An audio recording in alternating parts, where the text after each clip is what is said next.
So today, I'm gonna be showing you how to make your DualSense go from this to this. Let's get brutal.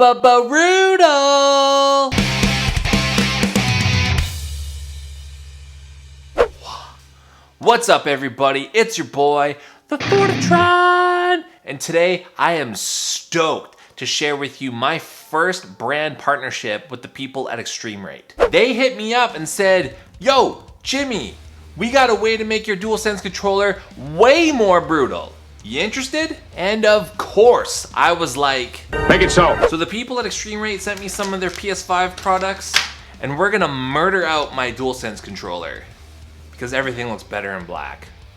Matte black everything. Okay, before we get into this, I wanna go over everything that you're gonna need to make this happen if you wanna do this to your own controller. So, first off, you need a clean place to work. Have a nice clear workbench with nothing in the way so that you can easily place all of the different pieces in different areas and you don't feel cluttered. Next, I'd highly recommend you get a screw bin. So something like this. You can get one of these at like the dollar store. It's just like a little pill box where people can keep their pills or their beads. So look for a pill box or bead box. I bought this off of Amazon, really cheap. You want a Phillips head screwdriver, so a Phillips 00. So I have my own that's really nice and it feels good to use, but you know what? The people at ExtremeRate, they give you the tools that you need and it comes with the parts. So that's kind of handy. But if you want like a nicer screwdriver, I'd suggest getting one on your own. All right, the next thing you need like a plastic separator, or they call them a spudger sometimes. This also comes with the kit, but it's nice to have these handy for like unplugging little ribbon cables or just separating certain pieces where you don't have to use your fingernails. So very handy to have. The next thing you're gonna need, get a pair of tweezers. So just any cheap set of tweezers, whatever. These came in clutch many a time when I'm trying to unplug little tiny ribbon cables. I got these big banana fingers. Are those fake hands? No. What are those? Fake hands? So unplugging those cables was a nightmare. So get yourself a decent pair of tweezers.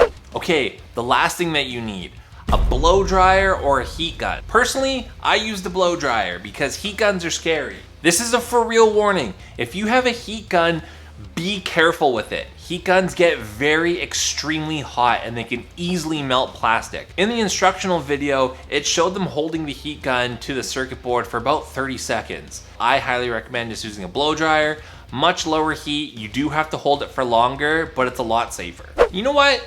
ExtremeRate actually has their own YouTube channel and they have instructional videos on how to do all of this, and they're actually really good. So I would highly recommend you just go check out those if you're doing this mod on your own. We're gonna use the magic of post-production and use this gratuitous B-roll switch to get the job done for us.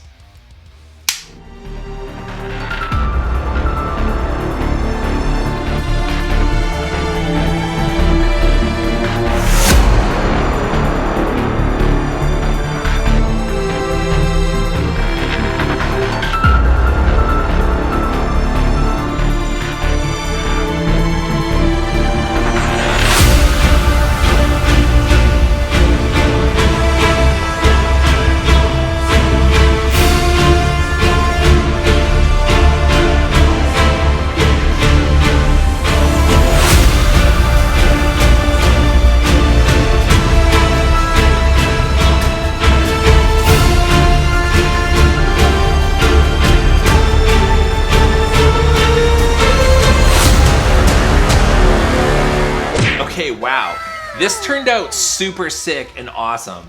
I'm really happy with how it went and just how it looks now. It's totally murdered out. You know what? If this mod is kind of scary for you, ExtremeRate gave me this other product that they sell as well, and it's kind of like this silicone thing that goes over your controller.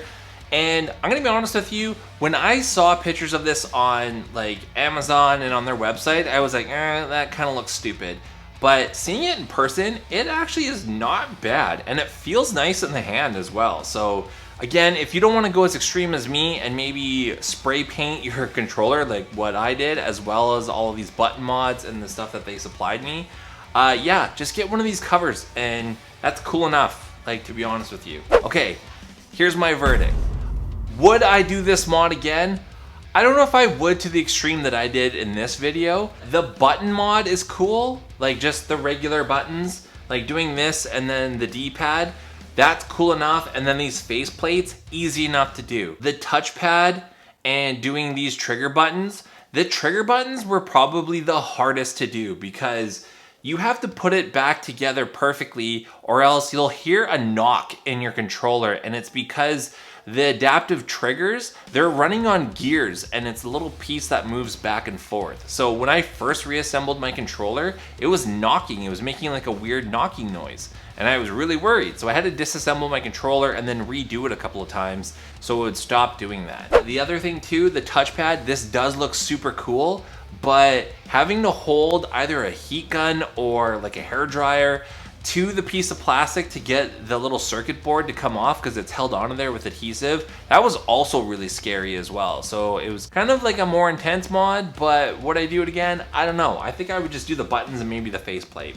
That's good enough for me. What do I think about these products? I think they're pretty cool. I don't know, it's just like a cool, unique way to like kind of individualize your own controller. So it's kind of like your DualSense controller in a way. The only gripe that I have is with the regular buttons. I really do wish that they took the time to paint like the square, triangle, X, and O on there. Maybe there was a legal issue with that, but I don't know. I think they should sell another product where you have those painted on there, and I think that would make it a lot better rather than just plain buttons. I personally like it for my blacked out controller because I think it really matches the kind of mood I was going for, but I could see other people would be a little bit disappointed that those weren't painted on there. Overall, I'm really happy with the mod. I think it looks sick.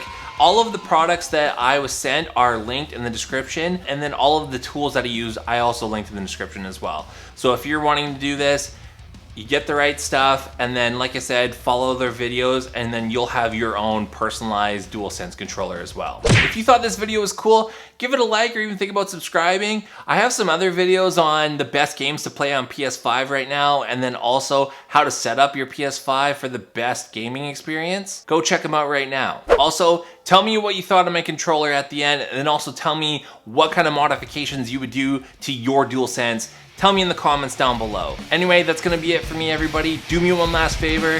Have yourself a great day. Cheers, everybody.